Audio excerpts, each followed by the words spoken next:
question sécuritaire reste d'actualité en République démocratique du Congo. Mesdames et messieurs, bienvenue sur Guel Afrique. Aujourd'hui, on en parle encore avec Monsieur Moïse Hangi. Monsieur Moïse Hangi, bonjour et bienvenue sur Guel Afrique Télévision. Bonjour David, merci beaucoup pour l'invitation. Bonjour également aux nombreux téléspectateurs de Guel Afrique, la chaîne panafricaine. Je suis honoré d'être là pour ces grands rendez-vous. Les affrontements dans l'est de la République démocratique du Congo se font entendre encore où les combats s'intensifient du jour au lendemain. Pendant ces temps, les autorités congolaises, je parle du ministre des Affaires étrangères du Rwanda et de la RDC, se trouvent au niveau de Luanda pour le processus de paix dans l'est du pays. Qu'est-ce qui se passe concrètement dans l'est sur le ligne de front? Alors, nous sommes certainement en train de suivre la situation de près et nous réalisons certainement qu'il y a plusieurs fronts qui sont déjà activés par les parties prenantes, très précisément le gouvernement congolais et le gouvernement rwandais, qui continue de soutenir et d'appuyer les rebelles du M23, bien que Kagame ne l'a jamais reconnu directement, mais déjà qu'il est en train d'être représenté par son ministre des Affaires étrangères, on peut donc insinuer que Kigali accepte qu'il soutient la rébellion du M23. Alors, ce que nous observons sur le terrain, c'est exactement une grande désolation. D'abord, loin d'être analyste, je suis congolais, je suis aussi quelqu'un qui est en train aussi de périr. Et nombreux de mes compatriotes, mes membres de famille sont en train aussi de payer les lourds prix. Mais je réalise quand même une mauvaise intention manifeste de la part des rebelles du M23 et généralement de toute la coalition M23 RDF-AFC qui continue à boycotter les résolutions qui sont prises dans plusieurs salons diplomatiques. Et les derniers cas en date est celui de Luanda. Le M23 continue à progresser, il continue à violer effectivement toutes les mesures prises par le chef d'État et des gouvernements. Et moi personnellement, je ne comprends pas pourquoi est-ce que l'armée continue à respecter toutes ces mesures à la lettre. Pourtant, ce n'est pas le cas côté ennemi. Certes que certains vont dire que l'armée doit respecter les mots d'ordre de l'hiérarchie, mais encore qu'on ne peut pas rester aussi bras croisés pendant que on est en train d'être giflé, on est en train d'être frappé par les agresseurs. Donc j'essaie un peu en tout cas de ne pas comprendre ce qui se passe sur le terrain comparablement aux pourparlers qui sont en cours. Giflé, frappé, vous faites allusion à quoi, monsieur Moïse? C'est parce que l'ennemi continue à s'en prendre à nos militaires FARDC, bien qu'il y ait une forte résistance des jeunes patriotes résistants aux Wazalendo, mais les FARDC s'inscrivent toujours dans le cadre du respect strict du cessez-le-feu, mais l'ennemi continue à bombarder aveuglément les sites des déplacés, des villages continuent aussi d'être victimes de bombardements aveugles et même des églises et des hôpitaux en violation flagrante du droit international humanitaire. À Rutshuru et à Masisi, les M23 ont bombardé des hôpitaux et des structures sanitaires. Et des compatriotes ont été là gravement blessés, d'autres sont morts. Il y en a même qui sont dans des structures qui sont en train de recevoir les soins. Donc c'est des actes ignobles, c'est des actes graves qui sont en train d'être commis par les rebelles du M23, RDF-AFC, généralement toute la coalition. Et c'est des violations graves du droit international et même du droit international humanitaire, je dirais même des crimes graves qui sont effectivement reconnus par les textes juridiques internationaux. Il y a des crimes de guerre, des crimes de génocide et des crimes contre l'humanité qui sont en train d'être enregistrés sur le territoire congolais, malgré ou du moins en dépit de la bonne volonté de Kinshasa à pouvoir discuter avec Kigali. Mais Kagame, lui, reste aussi vraiment animé par une mauvaise foi avec tous ses acolytes et tous ses militaires qui sont déjà sur le sol congolais. L'ARDF qui est en train d'opérer sur le territoire congolais.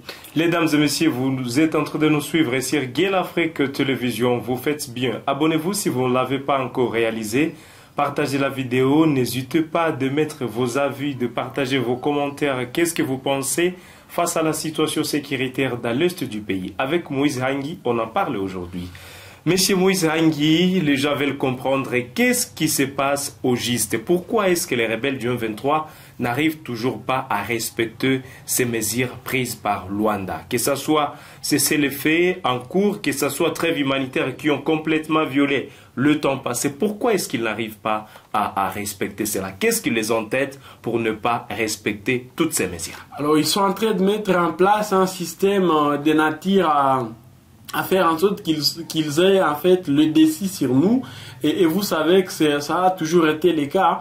Lorsque vous êtes dans un processus de discussion et que vous savez que les rapports de force va devoir beaucoup plus jouer, vous essayez un peu certainement de vous imposer. C'est donc la situation que nous sommes en train de traverser. Les rebelles essaient un peu de nous mettre mal à l'aise sur le terrain pour pouvoir nous imposer leur agenda sur la table des négociations, sur la table des discussions. Et je crois personnellement que Kinshasa ne devrait pas se laisser aussi distraire par leurs discours ou du moins leurs engagements qui sont en train d'être pris ça et là. Il faut au même moment que nous échangeons aussi qu'on essaie un peu de maintenir les tops sur le terrain. Ça s'appelle fight and talk. Vous discutez et vous vous battez. Et pas l'inverse. Parler en réagissant. Absolument. Mais lorsque vous vous battez et vous, plutôt lorsque vous faites le contraire, vous parlez, vous ne réagissez pas. Vous parlez, vous ne réagissez pas. L'adversaire gagne du terrain.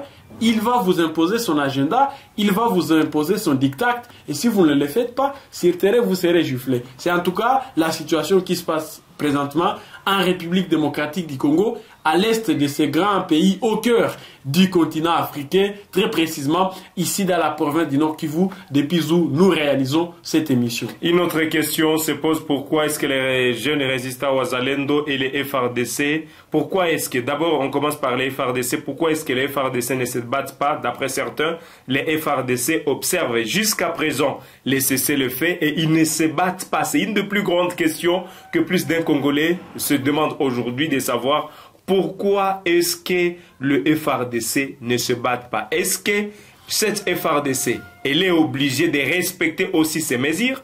Pourquoi cela se fait remarquer dans ce sens? D'abord, il y a un premier élément qu'il faut comprendre, c'est que l'armée, par moment, respecte ce qu'on appelle l'ordre.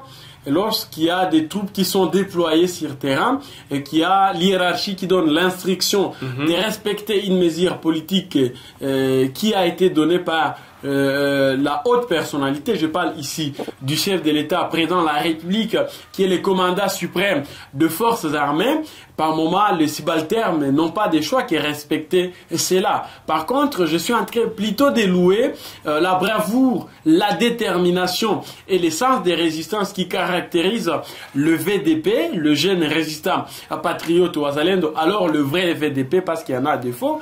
Pour eux, en tout cas, il y a déjà des qualités entre eux. Mais absolument, il y a déjà des distinctions. Il y a des Wazalendo qui sont en train de servir pour la cause de l'ennemi, ça c'est connu de tout le monde. Il y a au même moment les Wazalendo qui sont en train effectivement de tracasser la population, des VDP qui sont en train d'ériger des barrières illégales partout à travers la province. Nous sommes en train de recevoir les alertes des acteurs de la société civile de ces coins, dans les Rutshuru, dans les Massissi et même dans les territoires de Nyiragongo. C'est des comportements qu'il faut décourager, mais par contre, je suis en train de féliciter les efforts et les sacrifices consentis par le vrai VDP qui sont en train d'agir aux côtés des forces armées de la République démocratique du Congo. Encore une fois, ils sont tentés aussi de regretter le fait que jusqu'à présent, la RDC en général, ou du moins les autorités les invitent à respecter les mesures qui sont édictées par le facilitateur du processus de Luanda.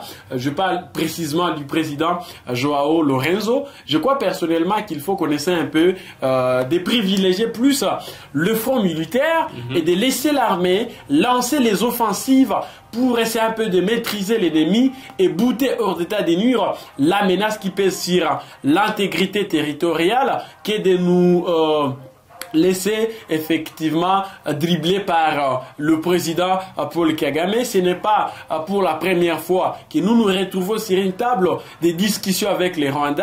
Kagame a toujours utilisé ce genre de stratégie comme pour effectivement nous dribbler. Il l'a pas fait pour aujourd'hui, il l'a fait même dans l'histoire. Lorsqu'on essaie un peu effectivement d'interroger l'histoire, les différentes guerres que nous avions connues en République démocratique du Congo, je parle ici du CNDP, du RCD, et aussi du CNDP, dont je parlais du RCD, CNDP, RCD, et même l'M23 première version. En 2013, le président Paul Kagame a eu l'occasion d'échanger avec le gouvernement congolais de l'époque. Je parle du président Kabila, le président honoraire Joseph Kabila. On est parvenu à céder beaucoup de choses. Qui est qualifié aujourd'hui comme le patron, à approuver l'intégration.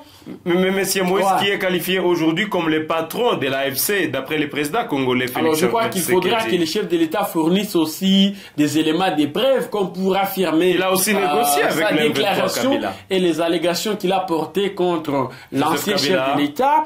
Je n'ai pas d'éléments qui puissent me permettre ici d'affirmer que le président Kabila serait derrière la rébellion du M23. Tout ce que je sais, c'est qu'aujourd'hui, Kabila ne prend plus position. Il ne se prononce pas par rapport à la situation que la République traverse et nous sommes tous inquiets vis-à-vis effectivement de son silence. Mais est-ce pour autant qu'il faut maintenant l'indexer ou effectivement affirmer qu'il est derrière les forces négatives qui sont en train d'endeuiller l'Est de la RDC? Moïse n'a pas d'éléments pour affirmer cela. Mais comme c'est le premier citoyen qui l'a dit, je crois qu'il a tous les services à sa disposition, il a tous les éléments possibles, toutes les données nécessaires qui l'ont poussé certainement à tenir une telle déclaration. Ce que nous attendons de la part du chef de l'État, c'est effectivement pour lui de saisir la justice, d'approcher son ministre de la Justice et tous les services habilités. Comme ça, on peut essayer un peu de mettre la main sur Kabila. Ce n'est pas un super citoyen, c'est un Congolais comme tant d'autres. Et s'il s'avère qu'il est derrière ceux qui sont en train de massacrer nos concitoyens, ceux qui sont en train de piller nos richesses, je crois qu'on ne doit que l'arrêter et les déférer devant son juge naturel. Mais si tel n'est pas le cas, donc le chef de l'État aurait tenu des affirmations gratuites et ce n'est pas responsable, ce n'est pas vraiment intéressant. Mesdames et messieurs, la question dans l'Est de la République démocratique du Congo reste d'actualité jusqu'aujourd'hui, jusqu'à présent. Vous êtes en train de nous suivre sur la télévision panafricaine. J'ai réussi aujourd'hui Monsieur Moïse Hangui pour cette question. Vous personnellement, que pensez-vous? Quelles sont ces pistes de solutions que vous proposez aujourd'hui au gouvernement congolais afin de mettre fin à cette insécurité? La République démocratique du Congo, alors que les ministres des Affaires étrangères du Rwanda et de la RDC se réunissent au niveau de Luanda pour tenter de trouver une solution pacifique au conflit qui ravage l'Est de la République démocratique du Congo. Les combats entre les rebelles du M23 et les forces armées congolaises FARDC s'intensifient. Des sources locales rapportent que les rebelles du M23 auraient pris le contrôle des agglomérations de Lukofu, Kisuma et Boufaransa après de violents combats, violents affrontements avec les combattants jeunes résistants Wazalendo. Monsieur Moïse Hangui, nos sources dans les territoires de Massissi font savoir que les rebelles du M23 auraient pris le contrôle de certains autres villages à l'issue de ce cessez-le-feu qui devrait être observé par le 2 belligérant, mais ça n'arrive toujours pas à se faire. Est-ce qu'on peut dire aujourd'hui que le processus de Luanda essaie un peu de s'imposer, l'état que les rebelles du M23 continuent à se battre? Et au-delà de ça, réellement, qu'est-ce qui fait que le village tombe du jour au lendemain? Alors, je dois d'abord préciser qu'il y a par exemple Luofu qui est tombé sous les mains de l'ennemi, donc sous la coalition M23 RDF AFC. Il y a également lorsque vous arrivez au niveau de Lupango, pour ceux qui connaissent ça, que ce n'est plus sous le contrôle des forces armées de la République démocratique du Congo. Au Faransa également au Faransa, malheureusement, triste mais vrai. Alors moi je crois que nous ne devons pas perdre de vue. Nous devons comprendre que l'ennemi est déterminé à nous mettre mal à l'aise, il est déterminé à progresser pour pouvoir nous imposer son diktat et son agenda. Encore qu'il y a un débat très houleux par rapport à ce que seraient les contenus du cahier des charges de la rébellion du 23 RDF-AFC. Je n'ai aucune idée par rapport à ce que Kagame demande exactement, au-delà de tout ce qu'il essaie un peu de tenir comme discours. Il a évoqué très récemment ce qu'il appelle effectivement la marginalisation de la communauté Tutsi. Et je ne sais pas si c'est encore au rendez-vous. Lorsqu'il parle aussi de la question des FDLR, je réalise que c'est un raccourci. Qui représente... C'est vraiment une menace. D'après lui, une menace. La République démocratique du Congo, ça c'est son affaire à lui, ce n'est pas notre affaire à nous. Donc au finish, je ne comprends pas exactement ce que fait Kigali, mais je me dis peut-être qu'ils veulent plutôt balkaniser l'Est de la RDC et ils ne l'ont jamais dit de manière explicite. Alors ce qui se passe sur terrain, ça doit certainement nous interpeller, ça doit interpeller ceux qui sont censés rétablir l'autorité de l'État. Je pense qu'il y a des généraux et des hauts cadres de l'armée qui sont déployés à Massissi, à Rutshuru et même à Nyiragongo. C'est donc à eux de mettre toutes les batteries à marche en vue de permettre à ce que le FARDC, à ce que les jeunes VDP, le Wazalendo, essaient un peu de contrecarrer l'ennemi et bouter hors d'état de nuire la menace. Parce que c'est une plus grande question qui se pose aujourd'hui. Pourquoi les villages continuent à tomber? Est-ce que les FARDC se battent? Ils ne se battent pas. Les Wazalendo, qu'est-ce qu'il faut? Est-ce qu'ils n'oublient cette résistance? C'est une grande question. Il n'y a plus la résistance des Wazalendo. Continuent à respecter les mots d'ordre est dicté par l'hiérarchie. Les Wazalendo, il n'y a pas la résistance. La résistance est partie. De toutes ces résolutions, les Wazalendo font preuve d'une détermination sans précédent. Je dois les féliciter ici, sincèrement, parce que j'estime que si, par exemple, la ville de Goma n'est pas encore tombée, c'est effectivement parce qu'il y a ces jeunes révoltés, indignés par le calvaire qui traverse le millier des déplacés de guerre et qui ont décidé certainement de s'élever comme un seul homme, qu'on pourrait certainement maîtriser le comportement belliciste et belliqueux de l'ennemi. Voilà. Et je crois que nous devons, en tout cas, les féliciter. Nous devons réitérer notre soutien à leur égard. Je parle ici des vrais VDP encore une fois. Et je crois qu'ils vont aussi nous donner les résultats escomptés. Quand vous parlez des VDP, le temps qu'on est en train de partir vers la fin de cette émission, qui sont ces faux vos VDP? Ce sont ces jeunes qui sont en train de servir la cause de l'ennemi. Ce sont ces égarés qui sont en train de rejoindre la coalition 23 RDF-AFC autant que le VDP. Mais il y a aussi des acteurs politiques qui sont en train de trahir. Ça s'appelle la haute trahison contre la République. Ils sont en train de regagner effectivement le mouvement du 23 mars et l'AFC. En général, toutes leurs coalitions. Et moi, je me dis que c'est vraiment pas vraiment intéressant. C'est des gens qui sont en train de rendre un très mauvais service à la République et ils n'auront pas en tout cas d'effet favorable. Les ancêtres sont conscients et ils se chargeront de tous ces traites. Et je crois en même temps qu'un jour justice sera faite en faveur et au profit de tous les milliers de compatriotes dont leurs vies ont été innocemment fauchées par les rebelles. Ceux qui sont en train de regagner la coalition du 23, ceux qui sont en train d'aller soutenir toutes ces forces négatives, donc les 23, l'AFC, les ADF-MTN, c'est des inciviques et c'est des compatriotes qui ont franchi la ligne rouge, quelles que soient les raisons qu'ils peuvent avoir. Je ne pense pas que ce soit vraiment approprié d'aller prendre les armes contre son pays, d'aller prendre les armes contre ses concitoyens et de contribuer négativement à la souffrance que traversent ses compatriotes. C'est vraiment déplorable. Je condamne fermement et j'invite les jeunes à ne pas céder à la manipulation de l'ennemi. Les Corneille Nangaa, les Bertrand Bissimois, les Larouenz, les Magloire Paluku et consorts qui sont en train de servir aujourd'hui les Rwandais, c'est des compatriotes que nous ne comptons plus parmi nous, c'est des traîtres. Et je pense que leur sort sera connu dans un futur très proche. Merci beaucoup, Monsieur Moïse. Comme il vient de le dire, un cas vient d'être signalé cet après-midi depuis l'Est de la République.